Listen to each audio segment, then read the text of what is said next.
Menyusul pengumuman nama Ganjar Pranowo sebagai bakal calon presiden dari PDI Perjuangan, sejumlah elit parpol semakin gencar menjalin komunikasi politik berbalut silaturahmi Lebaran. Di antaranya yang getol adalah Ketua Umum Partai Gerindra Prabowo Subianto dan Ketua Umum Partai Golkar Erlangga Hartarto yang secara maraton menggelar pertemuan dengan elit parpol lain.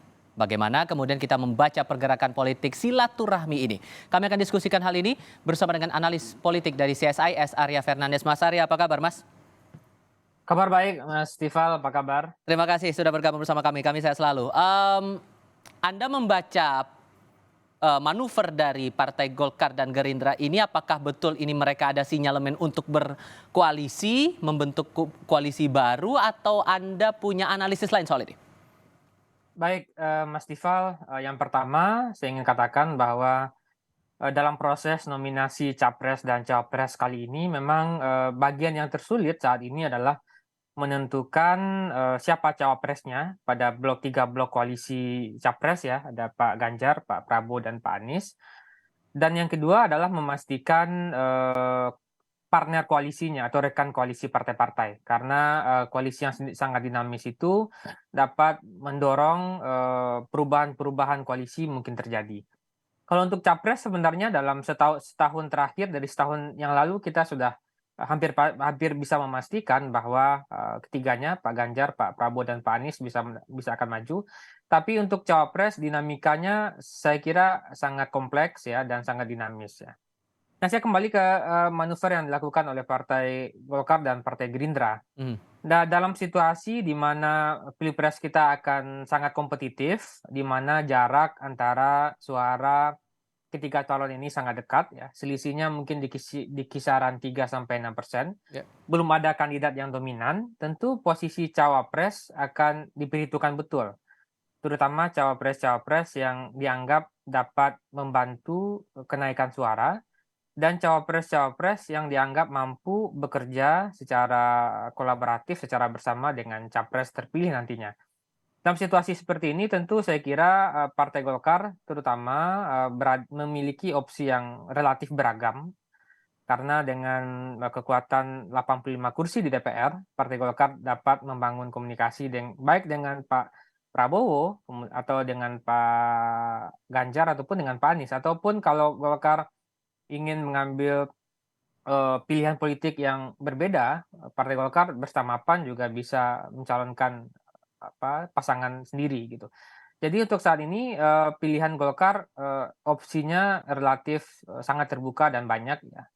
Sementara dari sisi Pak Prabowo sendiri memang situasi menjadi berbeda ketika Pak Ganjar diumumkan secara resmi oleh PD Perjuangan untuk dicalonkan sebagai capres. Mhm.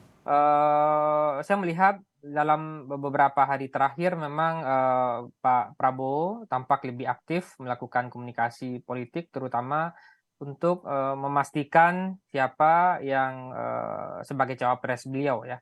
Tapi Dan posisinya kalau kita spesifik lagi bicara setelah pertemuan itu, kansnya terbilang kuat tidak kalau Gerindra ini akan berkoalisi dengan Golkar, dan gimana skenario kemudian? Apakah kemudian Erlangga ini jadi bakal cawapres? Karena kita paham kan dari Munas 2019 Golkar tetap pada pendiriannya untuk mengusung Erlangga Hartarto jadi bakal calon presiden. saya kira dengan kondisi politik yang berubah dan situasi yang sangat ketat di antara tiga nama ini, dan begitu juga dari sisi angka keterpilihan gapnya masih sangat tinggi, saya kira Golkar akan realistis ya, mungkin akan menurunkan targetnya pada level cawapres. Dan ketika Golkar menurunkan targetnya pada level cawapres, opsinya menjadi lebih banyak ya, lebih bervariasi. Dan saya kira opsi untuk berpasangan dengan Pak Prabowo sangat terbuka, apalagi kemarin sebelumnya sinyalnya sudah terbentuk karena ada koalisi besar. Mhm. Dan kalau ini terjadi, saya kira juga Golkar saat ini punya banyak pilihan, dan pilihan yang sangat yang paling dekat saya kira untuk saat ini dapat dibaca akan berpasangan dengan Pak Prabowo. Oke. Meskipun opsi-opsi Golkar lainnya sangat terbuka ya. Ditambah lagi ada rencana juga nih, Mas Arya, bahwa Ketua Umum Golkar akan bertemu dengan Ketua Umum PKB hari ini kabarnya. Anda memproyeksikan ini arahnya bakal kemana nanti? Memang kalau kita lihat, kita baca, bagaimana dinamika yang terjadi di koalisi Pak Prabowo. Sebelumnya kan, di awal-awal, Pak Prabowo akan berpasangan dengan, Gus Imin, Caimin. Tapi belakangan memang karena terjadi perubahan-perubahan politik ya, dan, sepertinya dari sisi Pak Prabowo sendiri dan dari sisi Golkar, kemungkinan berpasangan dengan, Pak Erlangga, cukup kuat, terutama belakangan ini, dan saya kira,